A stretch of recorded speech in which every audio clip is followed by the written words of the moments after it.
Christmas advert in 2011. It's taken on an extra meaning for some former workers of the retail giant who've been told that they won't get compensation for being underpaid on Sundays and bank holidays. John Lewis will pay £40 million between them to current staff who are underpaid due to an error which went on for 7 years. But staff who have left will not get compensation. People like Gordon's daughter, who recently took a new job with another firm. Gordon wants the company to reconsider. It's money that people have actually earned and should be paid. You're a £9.5 billion company. It's a drop in the ocean, really. They're all partners and worthy partners when they're employed, but as soon as they're gone, obviously not worth diddly squat to them. Well, that's one father's view of John Lewis. Gordon contacted Moneybox to see whether his daughter could force John Lewis to pay her the money. It was now knowingly underpaying. Live now to Edinburgh to speak to Robert Holland. He's an employment lawyer with Balfour+Manson. Robert Holland, just explain why John Lewis has to pay compensation at all. Afternoon, Paul. Well, the situation here is that holiday pay is based on a notorious piece of European legislation called the Working Time Regulations, which really, in essence, gives you 5.6 weeks of paid leave each year.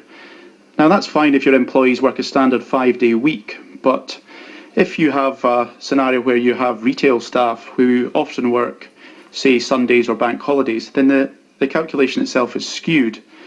And the second problem that we have is that often in retail, people work extra time, they work long hours, and they work holidays and bank holidays. So that means that their calculation for working time and in their average pay is calculated differently from the normal pay rate. OK, so it was all complicated. John Lewis has now sorted out the computer software or whatever it was that got it wrong, but it's decided to give the right amount of money to current staff, or partners as it calls them, but not to those who left of their own accord. So current partners, retired, redundant people will get it, but people like Gordon's daughter won't. Can they do that?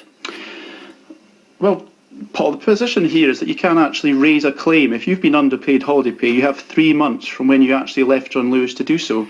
What I find in this situation a bit disingenuous from John Lewis is that they're saying here that current staff will get it and those that are left won't. And the question is, why are they doing that? It's not legally correct. Right, well, it's not legally correct, but is it more a matter of how can you enforce it? How would you enforce it? How could Gordon's daughter, for example, did she have to do it quicker than within 3 months? Well, I would say that if you have just found out about the situation and you have worked for John Lewis, then you have the right now to go and see an employment lawyer and to raise a claim, because the judge in the employment tribunal will say that it wasn't practical for you to do so until you found out about it. Well, that's your legal rights, but of course as soon as you mention lawyers, most of us think huge bills, and of course even going to a tribunal isn't free now, is it? Well, and here is really the interesting point, because tribunal fees, if you've been following it, have actually been for the first time initiated at the rate in this case of about £400 for raising such a claim. So if you now want to go and recover your holiday pay, which may be, say, £200 or £300, you're going to be left out of pocket. And what is the average that people might recover?